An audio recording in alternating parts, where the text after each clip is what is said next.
আসসালামু আলাইকুম। পড়ে শোনাচ্ছি হুমায়ুন আহমেদের লেখা ছোট গল্প গুনিন। তার নাম চান্দু সাহা ফকির। আসল নাম না নকল নাম। আসল নাম সেকেন্দার আলী। যারা মন্ত্রতন্ত্র নিয়ে কাজ করে তাদের অনেক রকম ভেগ ধরতে হয়, নামও বদলাতে হয়। তাদের চাল চলন আচার আচরণ সাধারণ মানুষের মতো হলে চলে না। সাধারণ মানুষের ভয় ভক্তি শ্রদ্ধা অর্জনের জন্য তাদের সারাক্ষণই নানান চেষ্টা চালাতে হয়। চান্দু সাহা ফকিরকে দেখে সাধারণ মানুষের ভয় ভক্তি শ্রদ্ধা কোনোটাই হয় না। রোগা বেটে একজন মানুষ, বেটেরা সচরাচর কুজো হয় না। চান্দু সাহা খানিকটা কুজো, হাঁটে খুঁড়িয়ে খুঁড়িয়ে, কারণ বা পা বলতে গেলে অচল। বা পা টেনে টেনে এগুতে হয়। অন্যান্য গণিনদের মতো মাথা ভর্তি ঝাঁকড়া চুল আছে, চোখ সারাক্ষণই লাল থাকে, গলায় 3 রকমের হার কাঠ এবং অষ্ট ধাতুর মালা আছে। তারপরেও চান্দু সাহাকে সবাই তুচ্ছ-তাচ্ছিল্য করে। তাকে চান্দু সাহা ফকির ডাকে না, ডাকে চান্দু। চান্দু সাহা তার স্ত্রীর কাছে এই নিয়ে খুব দুঃখ করে। দীর্ঘ নিঃশ্বাস চাপতে চাপতে বলে, দেখো বউ, মানুষের বিচার। আমি এত বড় একটা গুণিন, পশু পাখি পর্যন্ত আমারে সমীহ করে। যে গাছের নিচে বসি সেই গাছে পাখপাখালি থাকে না, উইরা চইলা যায়। অথচ নিজ গ্রামের মানুষ আমারে তুচ্ছ করে, সামনে দিয়া যায়, সালাম দেয় না। আমার যে নাম চান্দু সাহা ফকির, এই নাম ডাকে না, ডাকে চান্দু। মাঝে মাঝে ইচ্ছা করে মারি মন্ত্র দিয়া এরারে একটা শিক্ষা দিই, জন্মের শিক্ষা। চান্দু শাহীর স্ত্রীর নাম ফুলবানু। সে দীর্ঘদিন রোগ ভোগ করে এখন বিছানায় পড়ে গিয়েছে। নড়াচড়ার ক্ষমতা নেই, তবে জিহ্বা অত্যন্ত সচল। সে তীক্ষ্ণ কণ্ঠে বলে, কি মন্ত্রের কথা কইলেন? মারি মন্ত্র। মন্ত্র ঝাড়া মাত্র গ্রামের ঈশান কোণ থাইকা শুরু হবে রোগ ব্যাধি, আস্তে আস্তে পুরা গ্রাম। বড় কঠিন মন্ত্র, একবার ঝাড়লে মন্ত্র কাটান দেয়া মুশকিল। তুমি যদি বলো একবার মন্ত্র ঝাড়ি, উচিত শিক্ষা হোক, গ্রামের সব মুরব্বী যখন পায়ের উপর উপর হয়ে পড়বে তখন একটা বিবেচনা হবে। ফুলবানু বলল, এই জাতের কথা বলতে আপনার শরম লাগে না? মন্ত্রের আপনি জানেন, কাঁচকলাটা জানেন। বউ, কি বললা? বললাম মন্ত্রের আপনি কাঁচকলাটা জানেন, আপনি হইলেন ঠগ, বিরাট ঠগ। ঠগ বললা? হ্যাঁ বললাম। অহন কি করবেন? বান মারবেন? বান তো মারতেই পারি, বান মারা কোনো বিষয় না, হাতের ময়লা। মারেন দেখি একটা বান। চান্দু সাহা হুকায় তামাক ভরতে ভরতে বলল, তুমি রোগী মানুষ বইলা সাইরা দিলাম, না হইলে সরিষা মন্ত্র দিয়া দিতাম, দেখতা বিষয় কি। হাতের তালুর মধ্যে 5টা কাঁচা সরিষা নিয়ে মন্ত্র পড়তে হয়, তারপরে সেই সরিষা সুইরা দিতে হয় শৈলে। সরিষা তো না সাক্ষাৎ হাবিবা দোজকের আগুন, শৈলে যে জায়গাতে লাগবে সেই জায়গাত সাথে সাথে গোল আলুর মতো ফোসকা। সারা শৈলেও মনে হবে আগুন জ্বলতেছে, ইস্তা হবে শীতল পানিতে ঝাঁপ দিয়া পড়ি। ঝাঁপ দিয়া পড়লে আরও বিপদ, পানি তখন আগুনের মতো, শৈলে পানি লাগার কি গেল। দেন না একটু সরিষা পড়া, আপনার ক্ষমতাটা দেখি, দেখি আপনি কত বড় গুণিন। বিয়ার পর থেকে আমি শুনতাছি আমার এই ক্ষমতা সেই ক্ষমতা, মারি মন্ত্র সরিষা মন্ত্র। ভরভর কইরা বলেন, বলতে শরম লাগে না? সি সি। রাগ উঠায় না বউ, রাগ উঠাইলে নিজের ক্ষতি হবে। আহারে, রাগ উঠাইলে নিজের ক্ষতি হবে? কি আমার উস্তাদ, দুনিয়ার ব্যাবাক মন্ত্র জানে, তার হুকুমে চলে জিন পড়ি। সেই লোক 2 বেলা ভাত পায় না, আপনার পোষা জিন যেন কয়টা আছে? তামাক টানতে টানতে চন্দ্র সাহা উদাস গলায় বলে, আমার পোষা না, আমার বাপজান পুষছিলেন, এখন আমার দখলে আছে। 3টার ভিতরে 1টার মৃত্যু হয়েছে, এখন আছে 2টা। একজনের নাম দাস্তিন আর একজনের নাম নাস্তিন। এরা 2 সহোদর ভাই। দুই জিন আপনার হুকুমের চাকর, হেই দুই জিন রে দিয়া এক কলসি সোনার মহরাইনা দেন, যে কয়টা দিন বাসি আরাম কইরা বাসি, ভালো মন্দ কিছু খানা খাই। দুই হাতে 6 গাছি সোনার চুরি আমার বড় শখ। চান্দু সাহা গম্ভীর মুখে বলল, সোনার মোহরের কলসি কোনো ব্যাপারই না বউ। জিনরে আইজ বললে আইজি আয়না দিবে, কিন্তু নিষেধ আছে। নিজের লাভের জন্য কিছু করার উপায় নাই, আমার হাত পা বান্দা বউ। তাহলে শোনো, তোমার একটা গল্প বলি, আমার পিতার আমলের কথা। ওনার যেমন জিন সাধনা ছিল, তেমনি ছিল পরি সাধনা। একটা পরি ছিল ওনার খুব পেয়ারের, তার নাম একরার বেগম। বড় সৌন্দর্য ছিল সে, চাঁদের আলোর মতো গায়ের রং, আহারে কি বিউটি। কানের কাছে ভ্যান ভ্যান কইরান না, জিন সাধনা পরি সাধনা, ওরে আমার সাধক রে, দূর হন দেখি, দূর হন। স্ত্রীর কটু কথায় চান্দু সাহার মতো বড় সাধককে খুব বিচলিত হতে দেখা যায় না। সে হুক্কা হাতে বাড়ির সামনে উঠানে ছাতিম গাছের নিচে এসে বসে। দিনের বেশিরভাগ সময় এই গাছের নিচেই সে বসে। কিছুদিন আগেও ছাতিম গাছে একটা সাইনবোর্ড ঝুলত, চান্দু সাহা ফকির জিন সাধনা পরিসাধনা, তাবিজ, জাদুটোনা, বশীকরণ, মারণ, উচাটন, কড়ি চালনা, বাটি চালনা, তেল পড়া, চুন পড়া, বিফলে মূল্য ফেরত। রোদে বৃষ্টিতে ঝড়ে তুফানে সাইনবোর্ড পচে গলে গিয়েছে।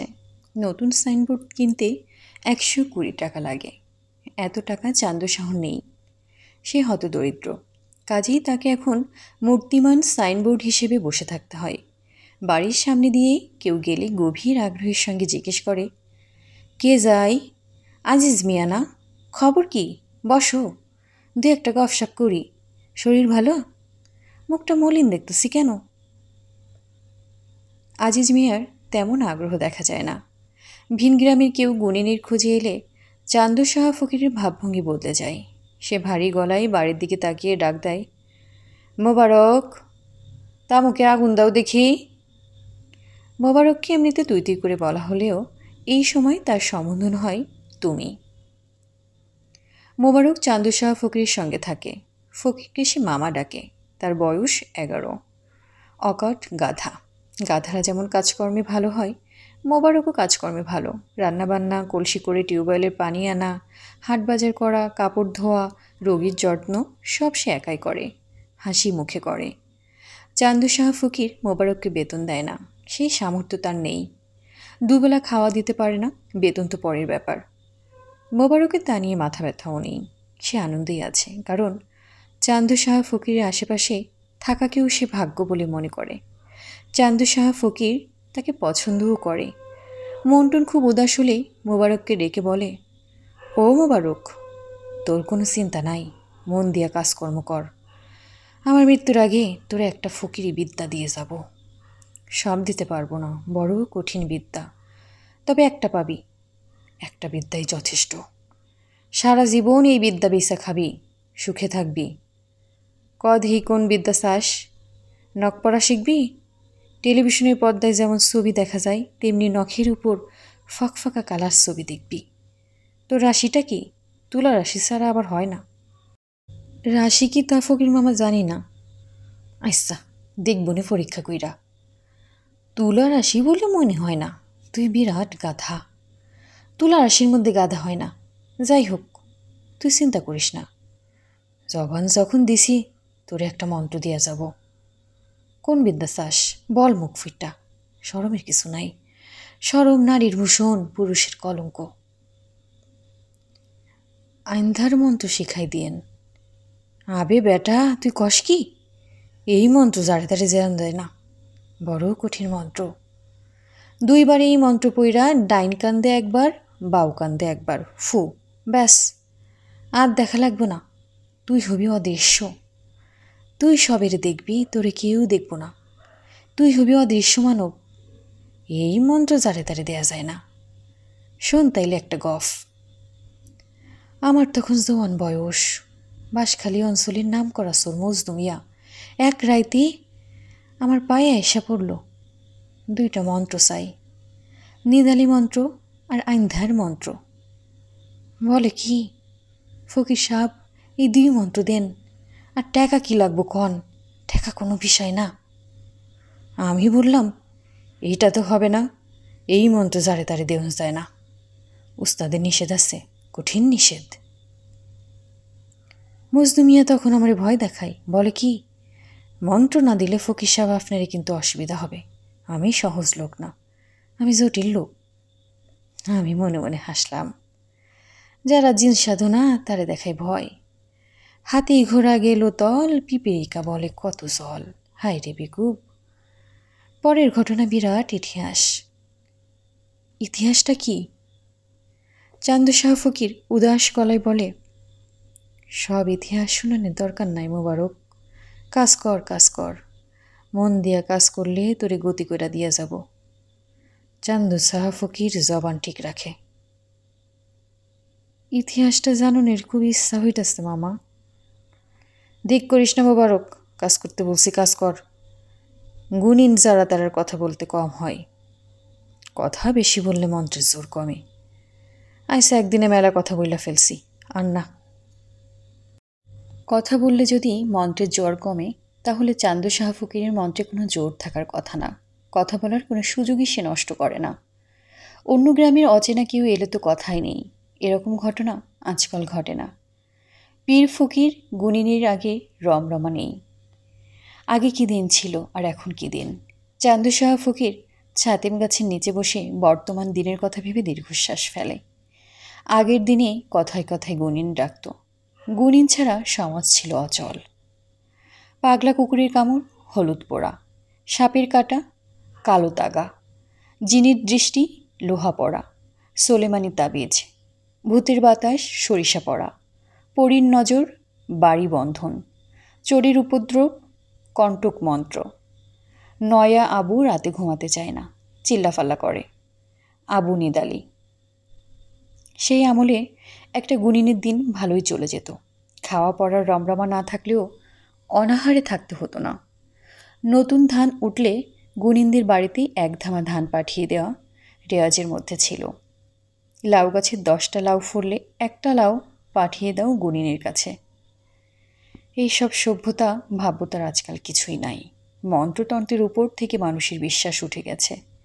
পাগলা কুকুরে কামড় দিলে হলুদ পোড়ার জন্য তার কাছে আসে না, রোগী নিজেই সোজা চলে যায় সদরে।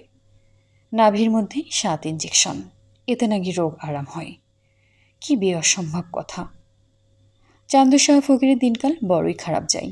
স্ত্রীর কটু কথা মুখ বুঝে শুনতে হয়। অভাব অনাটনে রোগে ব্যাধিতে ফুলবানুর মাথা থাকে চড়া। কথা কড়া যখন বলে কঠিন করেই বলে।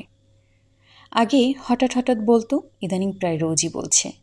অবস্থা এমন দাঁড়িয়েছে যে ছাতিম গাছে নিচে থেকে ঘরে ঢুকলে আজকাল চান্দু শাহ ফকির আতঙ্কগ্রস্ত হয়।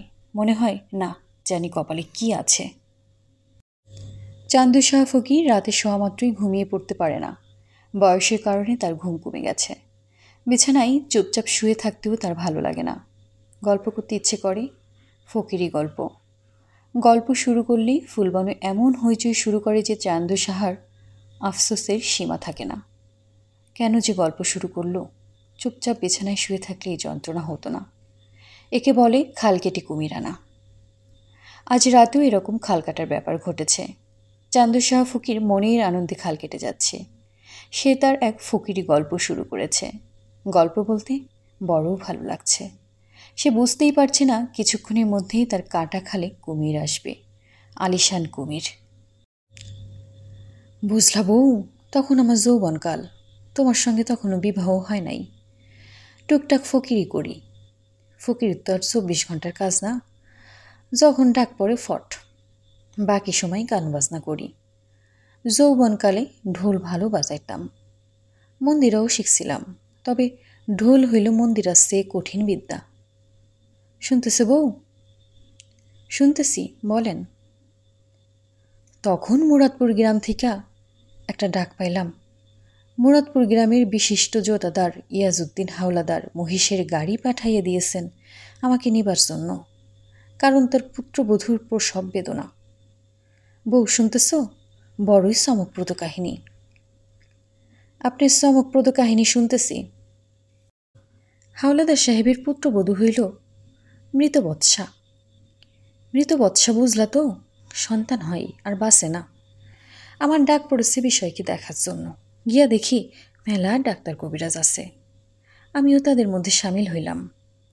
হাওলাদার সাহেব বিরাট সম্মান করলেন, হাত ধইরা অন্দরে নিয়ে গেলেন, হাঁক ডাক শুরু করলেন, ফকির সাহেবরে পা ধোয়া পানি দাও, শরবত দাও। জামাই আদর এক সময় আমার কদর ছিল বউ, জামাই আদরই ছিল। গুণিন তো আর পথে ঘাটে জন্মায় না, 10 গ্রামে 20 গ্রামে একটা। যাই হোক, গল্পটা শোনো। আমি উঠানে বৈশা 2 ঝাড়া দিয়ে পাইলাম হাওলাদার সাহেবের পুত্রবধূ জিনের সাথে একবার বেয়াদবি করছিল। কি বেয়াদবি? জিন পুষ্কনিতে গোসল কইরা পাক পবিত্র হইয়া আসতেছিল, তখন হাওলাদার সাহেবের পুত্রবধূ নাক ঝাড়া দিয়া তার গায়ে নাকের সর্দি ফেলছে। তারপর থেকে জিন লাগছে তার পেছনে। অল্প বয়সী স্যাংরা জিন, নাম হইল কলিন্দার শাহবাজ। এর মিজাজ খুবই চড়া থাকে। এই হইল ইতিহাস। আপনি কি করলেন? জিনের শৈলের সর্দি মুছা দিলেন? তা না, জিন তাড়াইলাম, দেশ সারা করলাম। একেবারে দেশান্তরী? অবশ্যই। মন্ত্রের তো আমার কাছে আর অভাব নাই বউ, একটাই কাজ না করলে আর একটা দিই। কোনো কিছুতেই যখন কাজ করে না তখন আছে কুফুরি কালাম, বড় কঠিন জিনিস। ওষুধের মধ্যে যেমন পেনিসিলিন ইঞ্জেকশন, মন্ত্রের মধ্যে তেমন কুফুরি কালাম। পাক কোরআনের কালাম উল্টাপাল্টা কইরা পড়তে হয়, বিরাট গুনার কাজ। কিন্তু উপায় কি? গুণিন হইয়া জন্মাইছি, গুণা তো করতেই হইবে। রোজ হাসরের শক্ত বিচার হবে। আমরা যারা গুণিন, আমরা সামনে তোমরা সেলসালাইয়া বেরেস্তে যাইবা, আর আমরা দোজকের আগুনে পুইরা মরব। এইটাই বিধান। চান্দু শাহ ফকির তৃপ্তির নিঃশ্বাস ফেলে গল্প শেষ করে। বারুদের মতো জ্বলে ওঠে ফুলবানু। এসব মিথ্যা কথা বইলে আপনি মানুষ ঠকান, আপনি লজ্জা নাই? ফুলবানু রোগের কথা ভুলেই বিছানায় উঠে বসে। চান্দু শাহ ফকির শঙ্কিত বোধ করে। কাটা খাল বেয়ে কুমির চলে এসেছে, তাও ছোটোখাটো কুমির না, বিরাট আকার কুমির। দুনিয়ার বেবাক মন্ত্র গুলা খাইছেন, বলতে শরম লাগে না? চান্দু শাহ ফকির ক্ষীণ গলায় বলল, শরমের কি আছে? শরম নারীর ভূষণ, পুরুষের কলঙ্ক। শরমের কিছু নাই? তা হইলে মন্ত্রের একটা খেলা ধ্যান দেহি। নিতালি মন্ত্র পড়াইয়া আমার ঘুম পাড়াইয়া দেন, না দিলে আজ অসুবিধা আছে। রাত দুপুরে কি চিল্লাফাল্লা শুরু করলা? হয় মন্ত্রের খেলা আইজ আপনি দেখাবেন, নয় গলায় গামছা দিয়া কইবেন মন্ত্রফন্ত্র কিচ্ছু জানি না, যা বলি সবই মিথ্যা। এটা যদি স্বীকার পাই তাহলে তো মিথ্যা কথা হয়। মিথ্যা বলে কেমনে বউ? ও রে বাবা রে, আমার সত্যবাদী রে। বুঝলা বউ, মন্ত্রতন্ত্রে এই বিদ্যা যারা চর্চা করে, মিথ্যা বলা তাদের জন্য সম্পূর্ণ নিষেধ। হাসতে শুরু করে, অপ্রকৃতস্থ মানুষের হাসি। হাসতে হাসতে তার হিক্কা উঠে যায়। চান্দু শাহ ফকির বড় অসহায় বোধ করে, মনে মনে বলে, কি যে যন্ত্রণায় পড়লাম, গল্প শুরু না করলেই হইতো। এক শ্রাবণ মাসের মধ্যরাতেই ফুলবানুর বুকে তীব্র ব্যথা হলো। বিছানায় শুয়ে সে ছটফট করতে লাগল। সমস্ত শরীর তার নীলবর্ণ হয়ে গেল। চান্দু শাহ ফকির স্ত্রীর অবস্থা দেখে অবাক হলো। মুখে স্বীকার না করলেও স্ত্রীকে সে অত্যন্ত পছন্দ করে। তার চিৎকার, তার রাগারাগি সবই পছন্দ করে। চান্দু শাহ ফকিরের ইচ্ছে করতে লাগলো চিৎকার করে কাঁদে। গুণিনদের জন্য চোখের পানি ফেলা পুরোপুরি নিষিদ্ধ বলে চোখের পানি ফেলতে পারছে না। ফুলবানু স্বামীকে ডেকে কাঁদো কাঁদো গলায় বলল, আমার মৃত্যুর সময় হয়েছে, আপনার একটা অনুরোধ। চান্দু শাহ বলল, বলো বউ, কি অনুরোধ? তুমি যা বলবা আমি তাই করব। জিন সালান দিয়া ওষুধ এনে দিতেছি, একটু সবুর করো। জিনের রাজধানী হইল কৈকাফনগর, সেই রাজধানী থেকে ওষুধ চলে আসবে। আবার মিথ্যা? চান্দু সাহা নিঃশ্বাস ফেলল। আগের মতো জোর গলায় বলতে পারল না যে সে মিথ্যা বলছে না। ফুলবানু হাঁপাতে হাঁপাতে বলল, মন্ত্রতন্ত্র নিয়া আর মিথ্যা ভণ্ডামি কইরেন না, আপনি আল্লাহর দোহাই লাগে। চান্দু সাহা ধরা গলায় বলল, আচ্ছা যাও, করব না। মোবারকরে ডাক দিয়া বলেন সব মিথ্যা, বোকাশোকা মানুষ একটা আশার মধ্যে আছে, আপনি তারে অদৃশ্য মন্ত্র দেবেন। আচ্ছা, তারে বলতেছি, এখনই বলেন। এত অস্থির হইও না বউ, শান্ত হও। শান্ত পরে হব, আগে আপনি তারে বলেন, আমার সামনে আইনা বলেন, নিজের কানে শুনি। চান্দু সাহা মোবারককে ডেকে আনলেন, ধরা গলায় বললেন, মোবারক শোনো, মন্ত্র ফন্ত্র আসলে কিছু না, এতদিন তোর যা বলছি সব মিথ্যা, বুঝছোস? জি না। ফুলবানু হাঁপাতে হাঁপাতে বলল, মন্ত্র হইল একটা ধাপ্পাবাজি, বুঝছোস? মন্ত্র বইলে কিছু নাই, মন্ত্র থাকলে আজ আমার এই অবস্থা, খাওন নাই, পিন্দনের কাপড় নাই, রোগের চিকিৎসা নাই, মন্ত্র হইল মিথ্যা। মন্ত্র মিথ্যা মামি? হ্যাঁ রে বেটা, মিথ্যা। তুই বেহুদা তোর মামার বেছে বেছে ঘুরছিস, কাজ কই রাখা। জি আইসা, জি আইসা না, আজই বিদায় হ, এক্ষুন যা। চান্দু সাহা ফকির বিরক্ত গলায় বলল, এখন যাওয়ার দরকার কি, ধীরে সুস্থে যাইব, ঘরে এমন রোগী কখন কি দরকার হয়। ফুলবানু বড় বড় নিঃশ্বাস নিতে নিতে বলল, না হে এক্ষণ যাইব, এক্ষণ, এক্ষণ বিধান না হইলে আপনি তারে মন্ত্র শেখাইবেন, হে হইব আপনার মতো ধান্দাবাজ, তার জীবন কাটব দুঃখে দুঃখে। ঠিক আছে, অস্থির হইও না, ব্যবস্থা করতেছি। ব্যবস্থা করি না, মোবারককে বিদায় করেন, টাকা পয়সা যদি কিছু থাকে মোবারকের হাতে দেন, দিয়ে বিদায় করেন। ফুলবানুকে শান্ত করার জন্যই সে রাতেই মোবারককে বিদায় করতে হলো। ফুলবানুর অস্থিরতা তাতে কমল না, আরও বেড়ে গেল। তার শ্বাসকষ্ট শুরু হলো, কষ্ট চোখে দেখা যায় না। চান্দু সাহা ফকিরের চোখে পানি এসে গেল। সে গুণীন মানুষ, গুণীন মানুষের চোখে পানি আসা ভয়ঙ্কর ব্যাপার।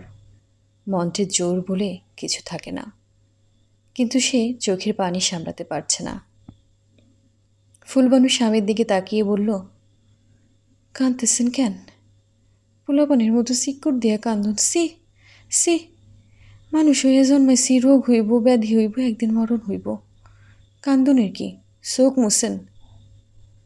চান্দু সাহা চোখ মুছল, সেই চোখ সঙ্গে সঙ্গে আবার জলে ভর্তি হয়ে গেল। ফুলবানু অতি কষ্টে শ্বাস টানতে টানতে বলল, আপনি আমার সামনে থেকে যান, আমার সামনে বসে আপনার কষ্ট হইতেছে। কই যাব? সাতিম গাছের তলে গিয়া বসেন। কি যে তোমার কথা? আমার কথা ঠিক আছে, আপনি যান কইলাম, এক্ষুন যান, শরীরটা একটু ভালো ভু দিলে ডাক দিব। বউ, আবার কথা।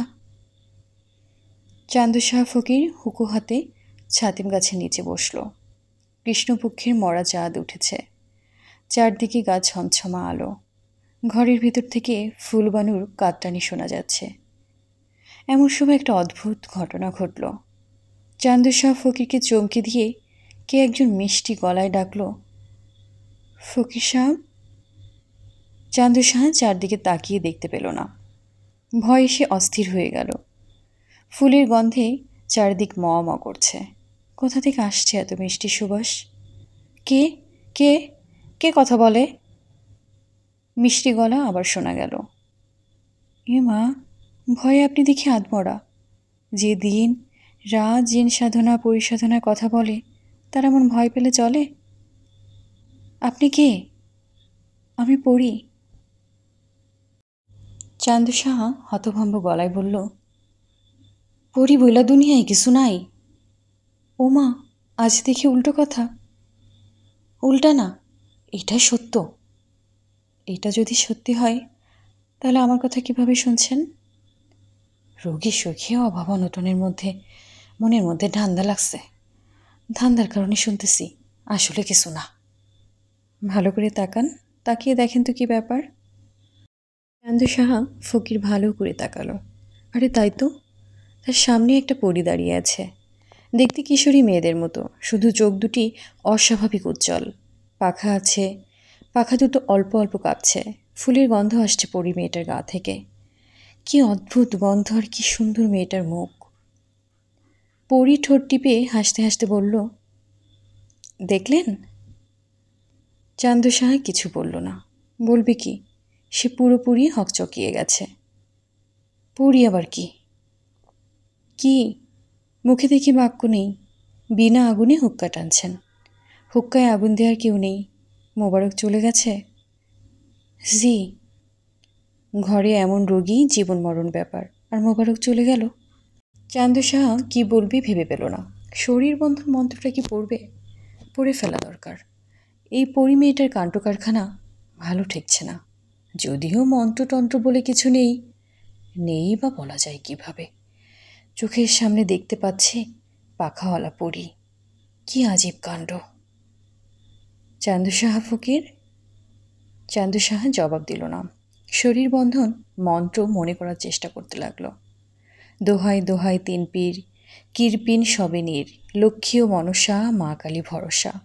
দিলাম দেহু বন্ধন, রক্তবর্ণ চন্দন, ফুলের নাম জবা, পশ্চিমে রয় কাবা। কাবার ঘরে 6 কুঠুরি। পরি খিলখিল করে হেসে উঠল। চান্দু শাহ ফকিরের মন্ত্রে গণ্ডগোল হয়ে গেল। দেহবন্ধন মন্ত্র দীর্ঘ মন্ত্র, একবার আওলা লেগে গেলে গোড়া থেকে পড়তে হবে। চান্দু শাহ ফকির বিড়বিড় করে কি পড়ছেন? মন্ত্র? জি। কি মন্ত্র? দেহবন্ধন? হুঁ। মন্ত্রতন্ত্র বলে কিছু আছে? জি না। তাহলে পড়ছেন কেন? আপনি কে? একবার তো বললাম, আবার বলতে হবে? আমি পড়ি। ও আচ্ছা। আমি আপনার বাড়ির উপর দিয়ে যাচ্ছিলাম, আপনার চোখের পানি দেখে নিচে নেমে এলাম। কাঁদছিলেন কেন? চান্দু সাহা চুপ করে রইল। বলবেই বা কি? বলার মতো কোনো কথা কি আর আছে? শুনুন চান্দু সাহা, আমার হাতে এক্কেবারে সময় নেই। আমি এক্ষুনি চলে যাব। তবে নেমেছি যখন, তখন আপনার একটা ইচ্ছে পূরণ করব। বলুন কি চান? যা চান তাই পাবেন, তবে একটা মাত্র জিনিস। বলে ফেলুন। 1 কলসি সোনার মোহর দিলে হবে? 1 কলসির জায়গায় 7 কলসিও দিতে পারি, তবে ধন দৌলত বেশি হলে সমস্যা হয়। দেব 1 কলসি মোহর? জি না। ধন দৌলত চান না? তাহলে কি চান? সম্মান? লোকজন আপনাকে দেখলেই সালাম করবে? যত বড় মানুষই হোক আপনাকে দেখে উঠে দাঁড়াবে? জি না। বাকি রইল কি? ক্ষমতা। ক্ষমতাও খুব ভালো জিনিস। ধন দৌলত সম্মানের চেয়ে ক্ষমতা অনেক মধুর। ক্ষমতা চান? জি না। আপনি ফুলবানুরে ভালো কইরা দেন। উদ্ভট কথা বলেন কিভাবে? ফুলবানুরে আমি ভালো করব কিভাবে? আমি কি ডাক্তার? মেডিকেল কলেজের ডিগ্রি আছে আমার।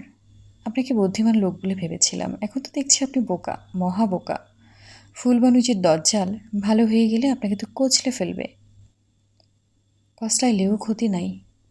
কচলালেও ক্ষতি নেই? তাহলে তো ভালো করে দিতেই হয়। আচ্ছা ঠিক আছে, দিচ্ছি ভালো করে। যান, ঘরে যান। ঘরে গিয়ে দেখুন আর আমি বিদায় হচ্ছি। পাখির ডানা ঝাপটানোর মতো শব্দ হলো। হতভম্ব চান্দু সাহা ফকিরের চোখের সামনে পরি আকাশে উঠে গেল। পরি চলে গেলেও তার গায়ের গন্ধ এখনো রয়ে গেছে। ঘরের ভেতর থেকে ফুলবানু ডাকল, এই যে ফকির সাহেব, শুই না যান। চান্দু সাহা ঘরে ঢুকে দেখে ফুলবানু খাটে বসে আছে, তার মুখটা হাসি হাসি। চান্দু সাহাকে দেখে সে খানিকটা লজ্জা মাখা গলায় বলল, বুকের ব্যথাটা হঠাৎ কইরা চইলা গেছে। বলো কি? শরীরটাও ভালো ঠেকতেছে। হুম। দেখেন না, নিজে নিজে উঠা বসছি। হুম। পিয়াস লাগছে, 1 গ্লাস পানি দেন তো। চান্দু সাহা অতি দ্রুত পানি নিয়ে গেল। ফুলবানুর তৃপ্তির সঙ্গে গ্লাস শেষ করে বলল, হঠাৎ শরীরটা আমার ভালো ঠেকতেছে কেন, কিছুই বুঝলাম না। চান্দু সাহা বলল, ঘটনা তোমারে বলি, বড়ই চমকপ্রদ ইতিহাস। হয়েছে কি, সাতিম গাছের নিচে বসেছিলাম, হঠাৎ দেখি চোখের সামনে এক পরী, বড় সৌন্দর্য চেহারা, বড় বিউটি। চোখের সামনে কি দেখলেন? পরী। পরী। আবার শুরু করছেন? আবার? চান্দু সাহা চুপ করে গেল। এমন সুন্দর একটা গন্ধ, এমন এক চমকপ্রদ ইতিহাস, কিন্তু সে তার স্ত্রীকে বলতে পারবে না, কোনো দিনই বলতে পারবে না। এর চেয়ে দুঃখের ব্যাপার আর কী বা হতে পারে। ফুলবানু খাট থেকে নেমে এসেছে। সে হেঁটে হেঁটে দরজা পর্যন্ত গেল। তার বিস্ময়ের সীমা নেই। দীর্ঘ 5 বছর পর সে নিজে হেঁটে দরজা পর্যন্ত গিয়েছে। ফুলবানু দরজা ধরে দাঁড়িয়ে আছে। কৃষ্ণপক্ষের মরা জ্যোৎস্নাও তার কাছে অপূর্ব লাগছে। ফুলবানু মুগ্ধ গলায় বলল, জংলা কি ফুল জানি ফুটছে, কি গন্ধ! ফুলের গন্ধের রহস্যের চমকপ্রদ ইতিহাস চান্দু সাহা ফকির জানে, কিন্তু তার বলার উপায় নেই। সেও এসে স্ত্রীর পাশে দাঁড়ালো। ধন্যবাদ এতক্ষণ আমার সঙ্গে থাকার জন্য। আপনারা সবাই ভালো থাকবেন।